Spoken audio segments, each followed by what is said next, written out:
मंदसौर झरने की मोटर से शिमला में फैला करंट फैलने से मछलियों, बगुलों सहित सांप की हुई मौत। पानी को साफ रखने के उद्देश्य से नदी में लगाई गई थी मोटर, जिम्मेदारी से पल्ला झाड़ती नजर आए नगर पालिका अध्यक्ष। बड़ा हादसा होते हुए टला। शिमला नदी में फैल रहे प्रदूषण को देखते हुए नगर पालिका द्वारा झरने की मोटर लगाई गई थी, किंतु अब वही मोटर नदी में रहने वाले जंतुओं के लिए मौत का कारण बन गई है और करंट लगने से कई जंतुओं की मौत हो गई है। तो वहीं जिम्मेदार नगर पालिका अध्यक्ष इतने बड़े मामले से पल्ला झाड़ रहे हैं। प्रत्यक्षदर्शियों ने बताया है कि नगर पालिका द्वारा बीते दिनों शिमला नदी पर मंदिर के घाट के समीप मोटर लगाई गई थी, किंतु किसी तरह नदी का जल स्तर कम हो गया और मोटर लंबे समय तक खाली चल गई, जिससे मोटर का करंट नदी में फैल गया और नदी में मौजूद जंतुओं में से 3 बगुलों, 2 सांपों और कई मछलियों की मौत हो गई। प्रत्यक्षदर्शियों ने बताया कि मामले की जानकारी नगरपालिका अध्यक्ष को भी दी गई है, लेकिन जब मंदसौर की माटी की टीम नगरपालिका अध्यक्ष के पास मामले में जानकारी लेने पहुंची तो वे स्वयं पूरे मामले में अनभिज्ञता जताते हुए नजर आए। उधर विपक्षी नेता शैलेंद्र गिरी गोस्वामी ने नगरपालिका को घेरा और कहा कि नगरपालिका द्वारा अगर नदी में बढ़ते प्रदूषण को रोकने की दृष्टि से यह कदम उठाया गया था तो इसका बकायदा उन्हें ध्यान भी रखना चाहिए था। उन्होंने कहा कि दीपावली के चलते इन दिनों नदी पर कोई आ नहीं रहा, वरना बड़ा हादसा भी हो सकता था। ज्ञात हो कि पशुपतिनाथ भगवान के दर्शन करने आने वाले श्रद्धालुओं में से कई लोग शिमला में स्नान करके भगवान के दर्शन करते हैं। ऐसे में अगर करंट फैलने के दौरान कोई दर्शनार्थी नदी में स्नान कर रहा होता तो आज एक बड़ी घटना के चलते मंदसौर फिर से सुर्खियों में आ सकता था। लेकिन इन सब की परवाह किए बगैर जिम्मेदार नगरपालिका के अध्यक्ष महोदय मामले में लिपापोती कर मात्र व्यवस्थित रूप से दिखावा कर कार्रवाई करने की बात कर रहे हैं। और पानी इधर कोई सिंचाई कर रहा है, नगर पालिका को इस पर सख्त कदम उठाना चाहिए। मैंने अभी माननीय अध्यक्ष जी की जानकारी में भी डाला है इस मामले को, तो अध्यक्ष जी देख रहे हैं अभी इसको।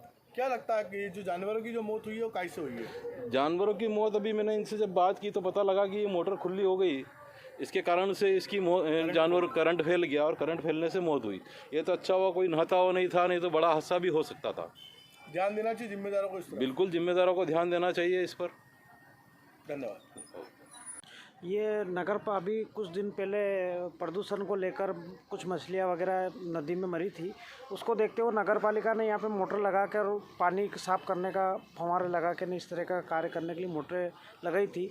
लेकिन देखने में मिला कि जो पानी गर्मी में कम होना चाहिए वो अभी से खाली नदी शिमला खाली हो गई। इस वजह से मोटर भी वो हो गई, उस वजह से करंट फैला। करंट फैलने से सांप, डेंगू वगैरह और जो बुगले हैं ये जानवरों को काफ़ी हुआ नुकसान। अगर ये इस तरह की घटना अगर मौके पे अगर कोई बड़ी घटना भी घट सकती थी, इस पर जवाबदार व्यक्तियों को भी ध्यान देना चाहिए, नगर पालिका को भी इस ओर ध्यान देना चाहिए। सिर्फ मोटर लगा के चले जाने से काम नहीं चलेगा, यहाँ कर्मचारी तैनात होना चाहिए। कोई भी बड़ा हादसा हो सकता है। अगर अपन ने इलेक्ट्रॉनिक मोटर अगर इसमें लगाई है और लाइट का उसमें उपयोग कर रहे हैं तो जवाबदार व्यक्ति को यहाँ बिठाना चाहिए, लेकिन ऐसी कोई व्यवस्था नगर पालिका की तरफ से नहीं थी।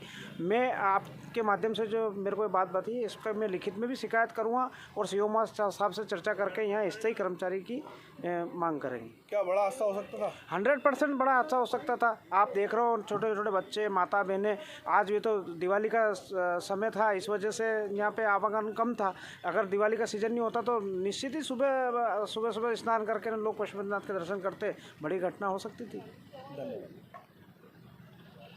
इस संबंध में मुझे कोई जानकारी नहीं है, आपके द्वारा ज्ञात हुआ। अगर आप बता रहे हैं तो इसको व्यवस्थित रूप से दिखवाएंगे और उस पर उचित कार्रवाई करेंगे। क्या लगता है लापरवाही है? इस तरह करंट फैला शिमला के अंदर, बताया जा रहा है जो फव्वारे लगाए गए थे तो शुद्ध पानी करने के लिए जो गंदा पानी हो रहा था उसको लेकर, उसी मोटर में करंट फैला है। अब आप बता रहे हैं कि कौन सी मोटर में करंट फैला और फव्वारे लगे हुए थे। अब स्वाभाविक है क्योंकि फव्वारे तालाब के अंदर रहते हैं और पानी के अंदर रहते हैं, तो अंदर जीव जंतुओं का विचरण ऑलरेडी वहाँ रहता है। ऐसी स्थिति में अगर वो वहाँ पर गए होंगे तो फॉल्ट होना स्वाभाविक है, इसको स्वाभाविक प्रक्रिया कहते हैं। तो अगर उसमें कोई दिक्कत आएगी तो ठीक होगी। अगर घर में भी कोई चीज़ ऐसी हो जाती है और वहाँ पर कोई डिफॉल्ट आता है तो उसको सुधारा जाता है, तो ये कोई बड़ी बात नहीं है। अगर वास्तव में ये चीज़ हुई है तो उस पर तत्काल रूप से प्रभावी कार्रवाई की जाएगी। Thank you.